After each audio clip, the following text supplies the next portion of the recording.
Assalamualaikum warahmatullahi wabarakatuh. Perkenalkan, saya Putri Julianti dengan NIM 238105030 dari kelas 5A, jurusan Tadris Matematika UIN Siber Syekh Nurjati, Cirebon. Di sini saya akan memaparkan mengenai efektivitas model Realistic Mathematics Education atau RME terhadap kemampuan representasi serta motivasi belajar matematika siswa SMP. Yang pertama yaitu ada latar belakang. Pada dasarnya pembelajaran matematika itu tidak hanya bertujuan agar siswa mampu menghafal rumus, akan tetapi siswa juga mampu memahami konsep dan juga dapat mengaitkannya dalam kehidupan sehari-hari. Pembelajaran di kelas itu cenderung masih bersifat abstrak dan juga kurang kontekstual, sehingga dampaknya itu kemampuan representasi matematis siswa dan motivasi belajar menjadi rendah. Alternatif solusinya itu dalam penelitian ini menggunakan pendekatan RME, di mana pembelajaran ini memulai dari konteks nyata siswa. Kemudian pada penelitian ini juga bertujuan untuk mengkaji efektivitas RME dalam meningkatkan kemampuan representasi matematis dan juga motivasi belajar siswa, khususnya pada materi geometri di SMP. Nah, selanjutnya yaitu ada pernyataan masalah, di mana pembelajaran geometri di SMP itu masih abstrak dan juga kurang kontekstual, sehingga kondisi tersebut itu berdampak pada kemampuan representasi matematis dan motivasi belajar siswa menjadi lebih menurun, di mana guru menghadapi keterbatasan waktu dalam merancang pembelajaran yang bermakna atau yang menarik. Kemudian pada penelitian sebelumnya itu masih terbatas dan belum mengkaji efektivitas RME terhadap kedua aspek secara simultan, yaitu kemampuan dan juga motivasi belajar siswa. Selanjutnya ada pertanyaan penelitian. Yang pertama yaitu bagaimana efektivitas model pembelajaran RME ini dalam meningkatkan kemampuan representasi matematis dan pada materi geometri di SMP. Kemudian yang kedua yaitu bagaimana pengaruh penerapan model pembelajaran RME terhadap motivasi belajar matematika siswa pada materi geometri di SMP.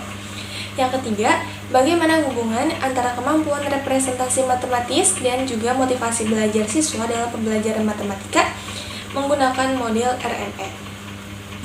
Selanjutnya itu ada relevansi dan pentingnya penelitian.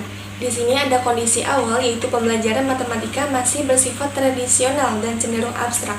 Kemudian ada implementasikan model RME ini mengacu pada 3 aspek utama. Yang pertama yaitu pembelajaran kontekstual, di mana pembelajaran ini itu dikaitkan dengan situasi atau konteks yang nyata agar siswa ini lebih mudah memahami materi.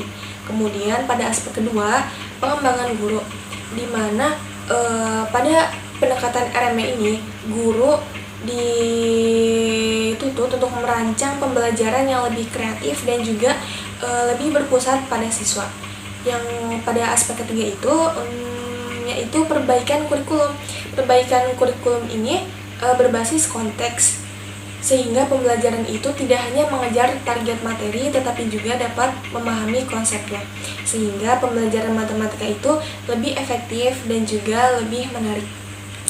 Selanjutnya ada tinjauan konseptual. Yang pertama itu ada Realistic Mathematics Education atau RME, pendekatan pembelajaran matematika yang menggunakan konteks nyata sebagai titik awal agar konsep lebih bermakna bagi siswa. Kemudian yang kedua yaitu kemampuan representasi matematis. Kemampuan ini menyajikan ide matematika dalam bentuk visual, verbal, dan simbolik untuk mendukung pemahaman konsep. Yang ketiga, motivasi belajar matematika. Dorongan internal ini dari diri siswa untuk terlibat aktif dan juga tekun dalam proses pembelajaran matematika. Selanjutnya ada tinjauan teori. Yang pertama ada teori RME, di mana pendekatan pembelajaran yang memulai matematika dari konteks nyata siswa. Jadi siswa itu dibangun secara bertahap dari pengalaman informal menuju formal. Kemudian ada teori representasi matematis. Kemampuan ini menyajikan dan juga menghubungkan ide matematika melalui representasi visual, verbal, dan juga simbolik yang menjadi indikator penting pemahaman konsep matematika. Yang ketiga ada teori motivasi belajar, di mana dalam teori ini ada dorongan internal dari diri siswa yang dipengaruhi oleh harapan keberhasilan dan nilai tugas. Kemudian ada teori konstruktivisme. Teori ini menekankan bahwa pengetahuan dibangun secara aktif melalui pengalaman, interaksi sosial, dan refleksi sehingga mendukung pembelajaran bermakna, kontekstual, dan juga partisipatif. Keempat teori ini saling mendukung dan juga menjadi landasan dalam penggunaan RME untuk meningkatkan representasi matematis dan juga motivasi belajar siswa. Selanjutnya ada studi terdahulu.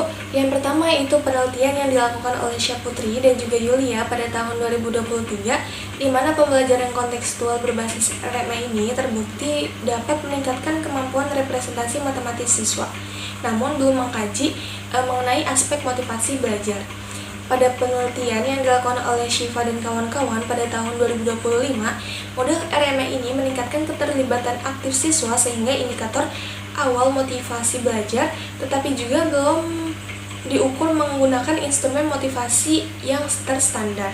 Pada penelitian oleh Nuryami dan kawan-kawan pada tahun 2022 ini, RME efektif meningkatkan kemampuan spasial siswa pada materi kubus dan juga balok, namun tidak menelaah keterkaitan dengan motivasi belajar. Pada penelitian oleh Widayanti dan juga Hollis pada tahun 2025, RME meningkatkan kemampuan pemecahan masalah matematis, tetapi juga pengaruh terhadap motivasi belajar belum signifikan dalam durasi pembelajaran yang singkat.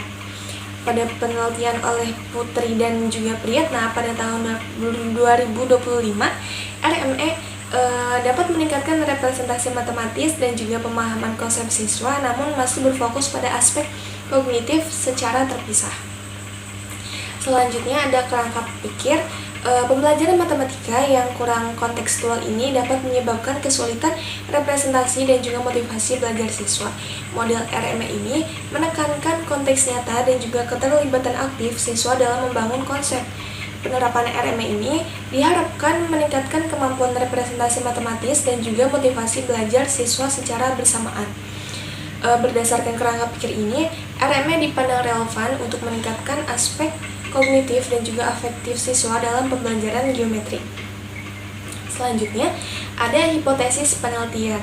Penerapan model RME ini berpengaruh positif terhadap kemampuan representasi matematis siswa dan juga motivasi belajar matematika siswa, serta terdapat hubungan positif antara kemampuan representasi matematis dan juga motivasi belajar siswa dalam pembelajaran berbasis RME. Selanjutnya yaitu ada desain penelitian. Penelitian ini menggunakan desain yaitu kuasi eksperimen dengan membandingkan kelompok eksperimen yang mendapat RME dengan kelompok kontrol menggunakan pretest dan juga posttest untuk menilai kemampuan representasi matematis dan juga motivasi belajar. Selanjutnya yaitu ada subjek atau sampel penelitian. Nah, populasi siswa pada kelas 8 SMP Negeri 1 Astana Japura tahun ajaran 2025-2026 dengan sampelnya itu dipilih dengan purposive sampling terdiri dari 40 siswa dengan yang terbagi 20 eksperimen dan 20 kelas kontrol. Selanjutnya yaitu instrumen penelitian. Pada penelitian ini menggunakan 4 instrumen, yaitu meliputi tes representasi matematis, angkat motivasi belajar, lembar observasi, RME, dan juga wawancara, di mana instrumen ini telah melalui uji validitas dan juga reliabilitas untuk menjamin keakuratan data. Berikutnya yaitu prosedur pengumpulan data. Nah, data ini dikumpulkan secara bertahap melalui yang pertama itu dilakukan pretest, kemudian pembelajaran atau perlakuan RME, kemudian dilakukan posttest, observasi, dan juga yang terakhir yaitu wawancara. Selanjutnya yaitu ada teknik analisis data. Nah, yang pertama itu ada data kuantitatif. Di sini menggunakan analisis deskriptif, uji gain, dan juga uji T.